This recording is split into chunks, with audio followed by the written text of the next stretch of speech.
Hello friend, स्वागत है आपका अपने चैनल आज क्लास में। आज की इस वीडियो में विज्ञान के काफ़ी महत्वपूर्ण 5 सब्जेक्टिव प्रश्न हम आपको बताएंगे। ये जो 5 सब्जेक्टिव प्रश्न है ये आपके फाइनल बोर्ड परीक्षा के लिए काफ़ी महत्वपूर्ण है, तो एक भी प्रश्न आप लोग स्किप मत कीजिएगा। वीडियो को प्लीज़ आप लोग शुरू से लेके अंत तक देखिएगा और चैनल को अभी तक आप सब्सक्राइब नहीं किए हैं तो चैनल को सब्सक्राइब कर लीजिएगा। और सब्सक्राइब करने के बाद एक बेल आइकन आता है तो बेल आइकन को दबा के ऑल पे कर लीजिएगा, ताकि जब भी लाइव क्लास हो तो आपके पास नोटिफिकेशन पहुंचता रहे। और इसका पीडीएफ हम आपको बिल्कुल फ्री में देंगे, तो जैसे ही क्लास खत्म होता है आप हमारे वेबसाइट पे जाइएगा और इसका पीडीएफ आप लोग बिल्कुल फ्री में डाउनलोड कर लीजिएगा। तो आइए शुरू करते हैं पहले नंबर प्रश्न से। तो पहला नंबर प्रश्न है कि दृष्टि दोष क्या है। काफी महत्वपूर्ण प्रश्न है ये आपके बोर्ड परीक्षा के लिए। यहाँ पे आपको बताना है कि दृष्टि दोष क्या है, और ये प्रश्न बोर्ड परीक्षा में बार बार पूछा जाता है, तो इसे आप लोग बिल्कुल ध्यान से समझिएगा। तो आइए इसका उत्तर देख लेते हैं। नेत्र लेंस का वह दोष जिसके कारण कोई वस्तु स्पष्ट दिखाई नहीं देता है तो उसे दृष्टि दोष कहते हैं। तो दृष्टि दोष किसे कहते हैं? तो नेत्र लेंस का वह दोष जिसके कारण कोई वस्तु स्पष्ट दिखाई नहीं देता है, यानी कोई वस्तु साफ दिखाई नहीं देता है, तो उसे दृष्टि दोष कहते हैं। तो यहाँ पे आपको समझ में आ गया होगा कि दृष्टि दोष क्या है। अब आगे देख लीजिए। सामान्य नेत्र की निकटतम बिंदु 25 सेंटीमीटर होता है और दूर बिंदु अनंत होता है। तो सामान्य नेत्र की निकटतम बिंदु कितना होता है? तो 25 सेंटीमीटर होता है, इसे आपको याद रखना है। और दूर बिंदु कितना होता है? तो अनंत होता है, तो इसे भी साथ में आपको याद रखना है। ये प्रश्न ऑब्जेक्टिव में पूछा जाता है। अब यहाँ पे आगे देख लीजिए। दृष्टि दोष मुख्यतः 4 प्रकार के होते हैं। दृष्टि दोष मुख्यतः कितने प्रकार के होते हैं? तो मुख्यतः 4 प्रकार के होते हैं। पहला होता है निकट दृष्टि दोष, दूसरा होता है दूर दृष्टि दोष, तीसरा होता है जरा दृष्टि दोष और चौथा होता है अबिंदुकता।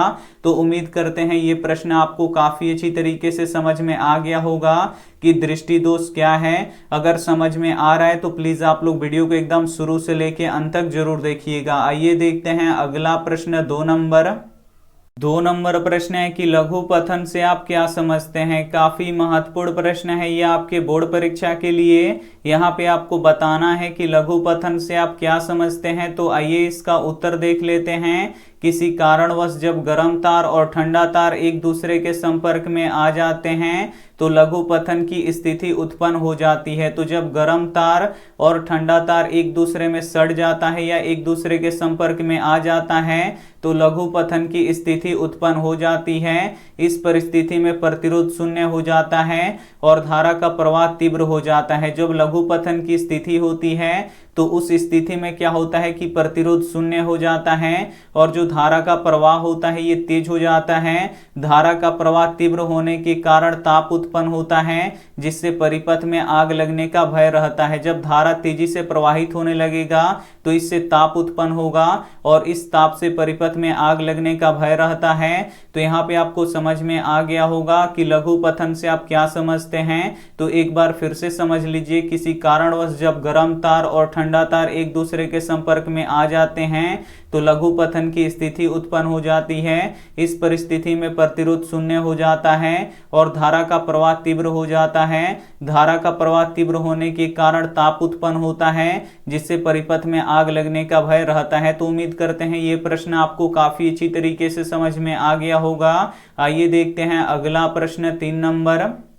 3 नंबर प्रश्न है कि नाभिकीय विखंडन क्या है। काफी महत्वपूर्ण प्रश्न है ये आपके बोर्ड परीक्षा के लिए। यहाँ पे आपको बताना है कि नाभिकीय विखंडन क्या है। तो आइए इसका उत्तर देख लेते हैं। जब किसी भारी तत्व के परमाणु में निम्न ऊर्जा के न्यूट्रॉन प्रवेश करते हैं तो यह नाभिक 2 टुकड़ों में टूट जाता है। जब यह नाभिक टूटता है तो भारी मात्रा में ताप ऊर्जा का उत्सर्जन होता है, तो इसे ही नाभिकीय विखंडन कहते हैं। तो जब किसी भारी तत्व के परमाणु में निम्न ऊर्जा के न्यूट्रॉन प्रवेश करते हैं तो जो नाभिक होता है ये 2 टुकड़ों में टूट जाता है और यह नाभिक जब दो टुकड़ों में टूटता है तो भारी मात्रा में ताप ऊर्जा का उत्सर्जन होता है और इसे ही नाभिकीय विखंडन कहा जाता है। और नाभिकीय विखंडन यूरेनियम, थोरियम, प्लूटोनियम आदि में होता है।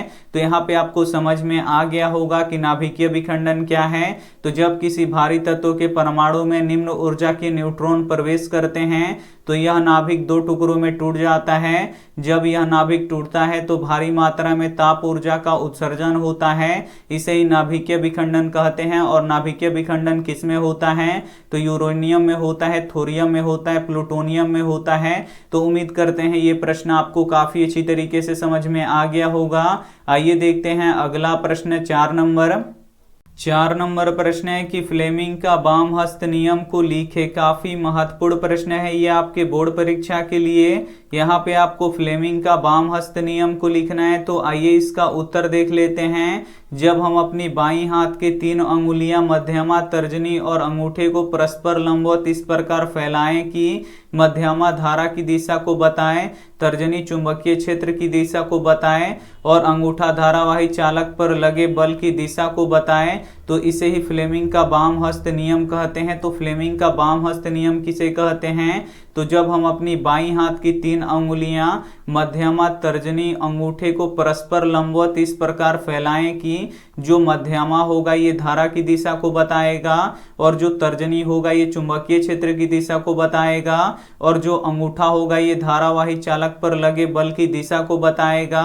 तो इसे ही फ्लेमिंग का वाम हस्त नियम कहते हैं। तो उम्मीद करते हैं ये भी प्रश्न आपको काफी अच्छी तरीके से समझ में आ गया होगा। आइए देखते हैं अगला प्रश्न 5 नंबर प्रश्न है कि जीवों के लिए पोषण क्यों अनिवार्य है। काफी महत्वपूर्ण प्रश्न है ये आपके बोर्ड परीक्षा के लिए। यहाँ पे आपको बताना है कि जीवों के लिए पोषण क्यों अनिवार्य है। तो आइए इसका उत्तर देख लेते हैं। जीवों में संचालन, वृद्धि, अनुरक्षण आदि कार्यों के लिए जीवों में ऊर्जा की आवश्यकता पड़ती है और ऊर्जा प्राप्त करने के लिए खाद्य पदार्थों की जरूरत पड़ता है। इसीलिए जीवों में पोषण अनिवार्य है। तो जीवों में पोषण क्यों अनिवार्य है? तो जीवों में संचालन, वृद्धि और अनुरक्षण आदि कार्यों के लिए जीवों में ऊर्जा की आवश्यकता पड़ती है और इस ऊर्जा को प्राप्त करने के लिए जो जीव होते हैं उनको खाद्य पदार्थों की जरूरत पड़ता है। इसीलिए जीवों में पोषण अनिवार्य है। तो उम्मीद करते हैं ये सभी प्रश्न आपको काफी अच्छी तरीके से समझ में आ गया होगा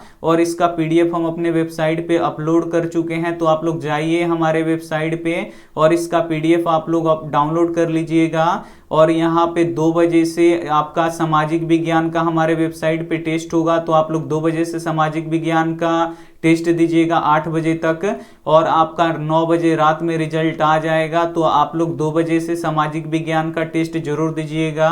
और वीडियो को लाइक नहीं किए तो प्लीज आप लोग वीडियो को लाइक कीजिए, अपने दोस्तों के पास इस वीडियो को जरूर शेयर कीजिए और चैनल को अभी तक आप सब्सक्राइब नहीं किए हैं तो चैनल को सब्सक्राइब कीजिए और सब्सक्राइब करने के बाद बेल आइकन नहीं दबाए हैं तो बेल आइकन को दबा के ऑल पे कर लीजिएगा ताकि जब भी लाइव क्लास हो तो आपके पास नोटिफिकेशन पहुंचता रहे।